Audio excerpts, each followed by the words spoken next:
Now, we have a vision here at this small congregation, and we have taken action, and I know we got delayed a little bit because of the virus situation, right? But we have a vision here of creating a children's and youth center so that we can help make a positive impact on the children and the youth in this community where we live. We have that vision. I'm going to encourage you. That vision is not gone. It's just been postponed for a little bit. There's very little left for us to do to the large structure out there, and it will be 100% complete. I am looking forward to the day when we can let our community know we're going to have something for the elementary youngins. Y'all bring them. Anybody else with me? Yeah. Amen, yes. I'm waiting for the day when we can put a notice out in our community and say, all right, if you're a teenager, you're going to be welcome to our place because we're going to feed you. We're going to give you an opportunity to just rest a little bit and take some time out and visit with your friends without having to be bothered by stuff that is bothering you now. I can't wait for that day to happen, folks. We've got a vision to see that occur. And with God's help, and yes, in God's timing, it will occur. Yes. It will. Amen. Yeah, somebody say amen. Give me a witness. Yes. We've got a desire to see a strong singles group in this area. I don't know if y'all ever thought about it or not. But close to 30%, actually more than 30, it's close to 40% of our congregation is single. We've got single moms. We've got single grandmoms. We've got single foster parents. We have single men. We've got a vision to see a strong singles group that builds people up and helps them and encourages them at this place that we call Westville Assembly of God. That's part of our vision. Share it with people. I know the COVID-19 stuff has got us social distancing and all that kind of stuff. You know what I figured out? Scott and I did the square footage on that building over there the other day. Or not the other day, several weeks ago we did the square footage. Okay? It's 40 by 84. We got enough square feet out there to scatter out every 6 feet and have a good crowd, folks.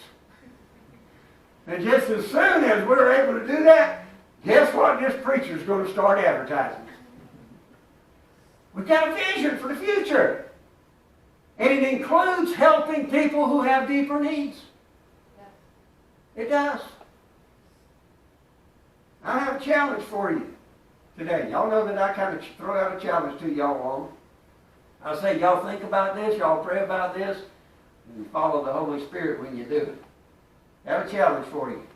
I firmly believe that God has given me this message. Actually, this is the beginning of a series of messages from this passage.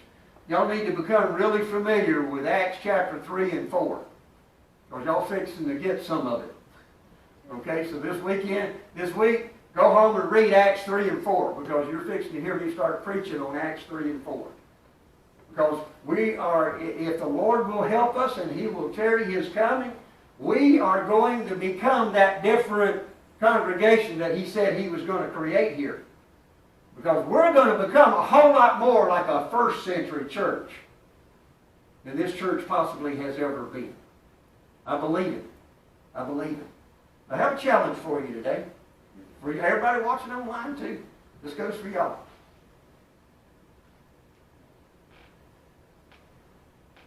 We can't help everyone.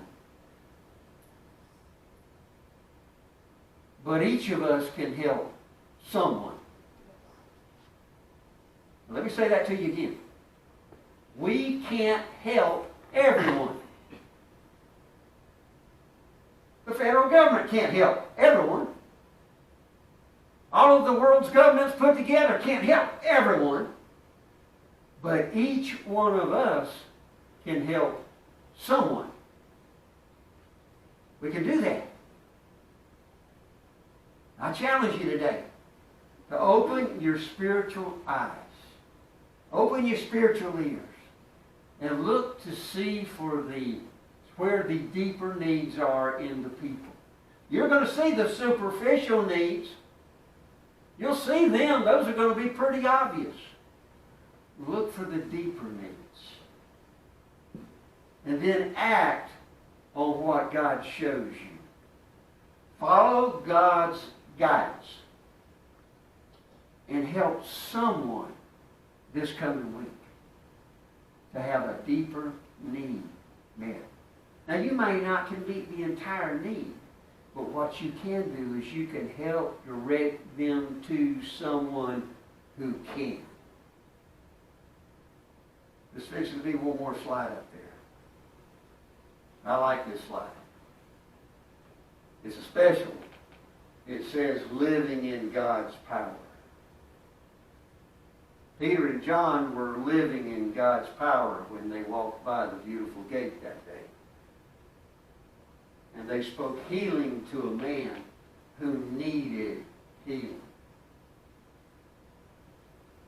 We're following the guidance of the Holy Spirit of God, and God is showing us a deeper need in somebody's life, then folks, I promise you, He will give you the power that you need to help them find His power in their life.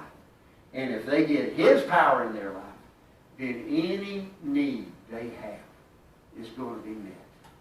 It will be met. It's just the way God works.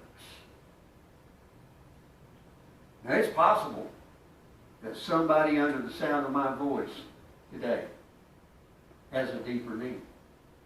We may know what some of the superficial needs are, but you have a deeper need. I'm going to ask y'all to do something. I've done this before, and this isn't going to be strange to those who have been around me. I'm going to ask everybody in the building to close your eyes for just a moment. If you have a deeper need, would you raise your hand? I see 2, 3, 4, 5, 6. That's 7, 6 or 7. I see 6 or 7 hands going up. People who have deeper needs in this congregation. I want to ask you to do something. I'm going to ask you to take a step of faith.